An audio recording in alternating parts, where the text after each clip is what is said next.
السلام علیکم ورحمۃ اللہ وبرکاتہ۔ امید ہے کہ میرے پیارے دوستوں آپ حضرات خیر و عافیت سے ہوں گے۔ آج میں بہت دنوں کے بعد آپ کے روبرو حاضر ہوا ہوں۔ امید ہے کہ آپ حضرات خیر و عافیت سے ہوں گے۔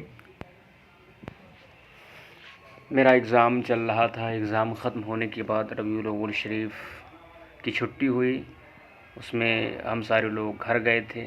وہاں سے آنے کے بعد اب انشاءاللہ تعالی سوچ رہے ہیں کہ اپنے اسباق کی کارروائی جو ہے مکمل کریں۔ جوہر المنطق میں قضیہ معدولۃ الموضوع اور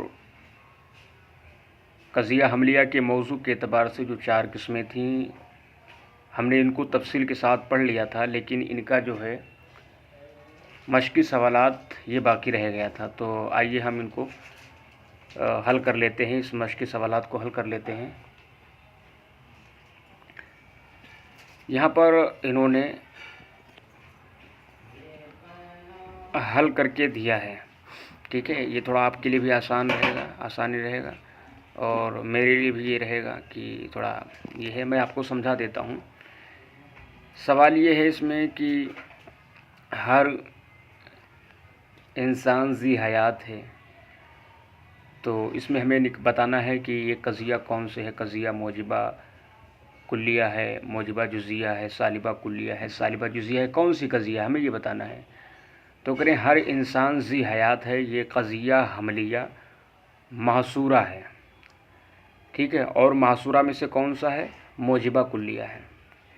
اب قضیہ حملیہ کیسے ہے؟ تو اس میں دیکھیے انسان ذی حیات ہے، کیونکہ حیات کا حکم انسان پر لگ رہا ہے تو یہ حملیہ ہو گیا۔ اور موجبہ اس وجہ سے ہے کہ اس میں ہونے کا حکم لگ رہا ہے، اور ساتھ ہی ساتھ موجبہ کلیہ کیسے ہے؟ تو یہاں پر دیکھیے ہر جو ہے یہ موجبہ کلیہ کا سور ہے۔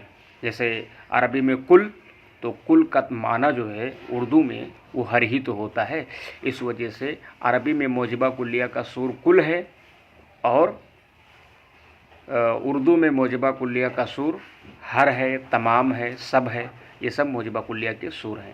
ہر انسان ذی حیات ہے، یہ قضیہ حملیہ محصورہ موجبہ کلیہ ہے، ٹھیک ہے۔ نمبر 2 آگے ہے کوئی فرشتہ گنہگار نہیں، کوئی فرشتہ گنہگار نہیں، یہ قضیہ حملیہ محصورہ سالبہ کلیہ ہے۔ کیا ہے؟ قضیہ حملیہ تو ہے، قضیہ حملیہ محصورہ ہے، اور ساتھ ساتھ میں کیا ہے؟ یہ سالبہ کلیہ ہے۔ سالبہ کلیہ کیسے ہے؟ تو دیکھیے جیسے عربی میں سالبہ کلیہ کا سور ہے لا شیء، ٹھیک ہے، لا شیء، کوئی چیز نہیں، کوئی شے نہیں، کوئی نہیں، ٹھیک ہے۔ تو اب یہاں پر بھی اردو میں، چونکہ مثال اردو کی ہے اور یہاں پر مشق بھی اردو میں ہے، تو ہم اس کو اردو میں تلاش کریں گے کہ سالبہ کلیہ کا سور اس میں کون ہے۔ تو دیکھیے کوئی فرشتہ گنہگار نہیں، یعنی فرشتے کے جتنے بھی افراد ہیں ان فرشتوں میں سے کوئی بھی گنہگار نہیں، ٹھیک ہے۔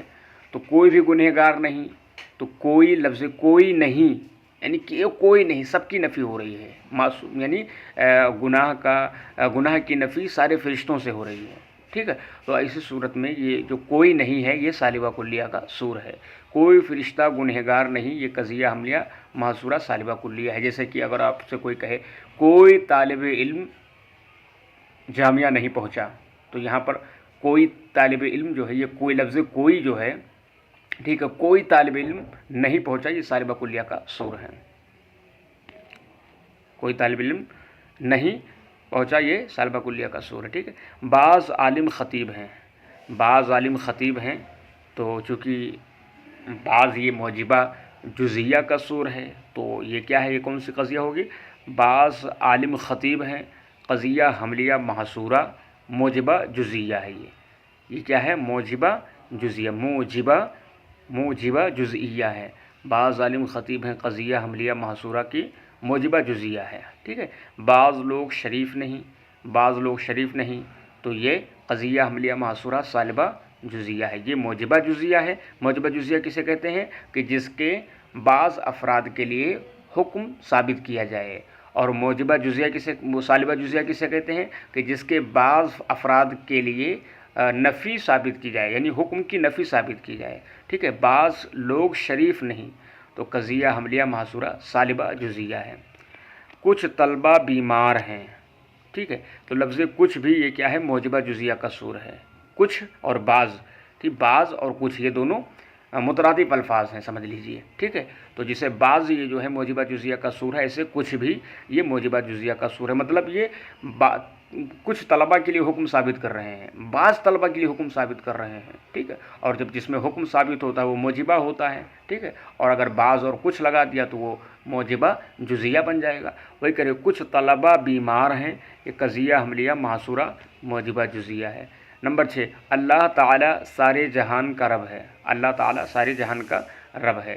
تو دیکھیے ہم نے آپ سے کہا تھا کہ جب قضیہ حملیہ کا موضوع ذات باری تعالیٰ ہو تو ایسی صورت میں اس کو قضیہ حملیہ نہیں کہیں گے، ٹھیک ہے. اس کو قضیہ شخصیہ نہیں کہیں گے، بلکہ کیا کہیں گے؟ قضیہ حملیہ قدسیہ کہا جائے گا اس کو. ہے تو یہ قضیہ جو ہے شخصیہ، لیکن ہم اس کو قضیہ شخصیہ نہیں کہیں گے، کیونکہ کتاب کے اندر جہاں ہم نے یہ سبق پڑھا تھا، صاحب جواہر المنطق نے خود ہی وہاں پر منع کیا ہے کہ ایسی جگہ پر جب ذات باری تعالیٰ کا نام آ جائے، یا سرکار دو عالم صلی اللہ علیہ وسلم کا نام آ جائے، یا کسی مقدس انبیاء کرام میں سے، یا کسی مقدس جو ہے شخص کا نام آ جائے، مثال کے طور پر انبیاء میں سے، یا ذات باری تعالیٰ کا نام آ جائے، تو ایسی صورت میں قضیہ حملیہ کا موضوع جب اللہ تعالیٰ کا نام ہو یا ذات باری تعالیٰ کا نام ہو، یعنی رسول اللہ صلی اللہ علیہ وسلم کا یا نام ہو، تو ایسی صورت میں اس کو قضیہ شخصیہ نہیں کہیں گے، بلکہ قضیہ قدسیہ کہیں گے. تو اللہ تعالیٰ سارے جہان کا رب ہے.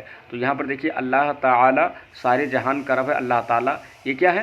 یہ موضوع کی جگہ ہے، ٹھیک ہے. تو اس کو ہم کیا کہیں گے؟ قضیہ حملیہ قدسیہ کہیں گے. زید ہوشیار ہے، یہ قضیہ حملیہ شخصیہ ہے. تو یہاں پر زید جو ہے موضوع کی جگہ ہے اور شخص معین ہے، ٹھیک ہے. تو یہاں پر انہوں نے قضیہ قدسیہ نہیں کہا، کیونکہ زید ایک عام آدمی کا نام ہے نا. تو اس وجہ سے یہاں پر زید جو ہے قضیہ، زید کے ہونے کی وجہ سے اس کو قضیہ شخصیہ کہہ دیا گیا. زید ہوشیار ہے، قضیہ حملیہ شخصیہ ہے، ٹھیک ہے. مومن شریف ہے، یہ قضیہ حملیہ محملہ ہے. آپ نے پڑھا تھا کہ اگر جو ہے قضیہ حملیہ کے اندر اگر موضوع کلی ہو، ٹھیک ہے، اور اس کے افراد کے مقدار کو کلن یا بعضن ذکر نہ کیا گیا ہو، تو ایسی صورت میں اس قضیہ کو قضیہ حملیہ محملہ کہتے ہیں. یعنی اہمال کر دیا گیا ہے، اس میں سور کو رفع کر دیا گیا اور سور کا ذکر نہ کیا گیا ہو، تو ایسی صورت میں اس کو محملہ کہا جاتا ہے. تو مومن شریف ہے، یہاں پر مومن شریف ہے کہا. انہوں نے یہ نہیں کہا ایک مومن شریف ہے یا دو مومن شریف ہے یا کل مومن شریف ہے، بس اس قید کے بغیر انہوں نے کہا مومن شریف ہے. تو یہ قضیہ حملیہ محملہ ہے. نمبر 9، رب العزت جل جلالہ قابل پرستش ہے، یعنی قابل عبادت ہے. تو یہ بھی قضیہ حملیہ قدسیہ ہے، کیونکہ موضوع کی جگہ ذات باری تعالیٰ کا نام آ گیا ہے. سوال، قضائے ذیل میں معدولہ کی قسمیں بتاؤ. قضائے ذیل میں معدولہ کی قسمیں بتاؤ. اب اس میں جو معدولہ آپ نے پڑھا تھا، معدولۃ الموضوع، معدولۃ المحمول، معدولۃ الطرفین وغیرہ، اس کو یہاں بتا رہے ہیں کہ نعمت الہی بے شمار ہیں. تو نعمت الہی بے شمار ہیں. آپ سب سے پہلے آپ یہ دیکھیے گا کہ یہاں موضوع کون ہے، محمل جو ہے محمول کون ہے. پھر حرف سلب کو دیکھیے گا کہ حرف سلب یعنی جو اردو میں ہے حرف سلب، یہاں پر جو حرف سلب کا لفظ ہے وہ کس کا جز بن رہا ہے. تو پہلے آپ موضوع محمل تلاشیے کہ نعمت الہی بے شمار ہے. تو نعمت الہی یہ ہے موضوع، اور شمار ہے یہ کیا ہے؟ محمل ہے. یعنی محمل سے مراد محمول ہے، ٹھیک ہے. نعمت الہی موضوع اور شمار کیا ہے؟ یہ محمول ہے. اور یہاں جو بے ہے یہی حرف سلب ہے. یہ کیا ہے؟ حرف سلب ہے. اور یہ نعمت الہی جو موضوع اس کا جز نہیں ہے، بلکہ شمار جو ہے یعنی محمول جو ہے اس کا جز ہے. تو آپ کو نے پڑھا تھا پیچھے کتاب میں کہ جب حرف سلب محمول کا جز ہو تو اس کو کیا کہتے ہیں؟ قضیہ معدولۃ المحمول کہتے ہیں. تو یہ کیا ہے؟ قضیہ معدولۃ المحمول ہے. نعمت الہی بے شمار ہیں، قضیہ موجبہ معدولۃ المحمول ہے. یہ وہ سمندر عطاہ ہے، قضیہ موجبہ محصلہ ہے. یہ قضیہ موجبہ محصلہ ہے. آپ نے پڑھا تھا کہ جب قضیہ کے اندر یعنی قضیہ وہ قضیہ جو ہے موجبہ کلیہ ہو، یعنی سالبہ کلیہ ہو، ٹھیک ہے، سالبہ کلیہ ہو، اور اس کے اندر حرف سلب نہ موضوع کا جز ہو نہ محمول کا جز ہو، تو ایسی صورت میں اس کو محصلہ کہتے ہیں.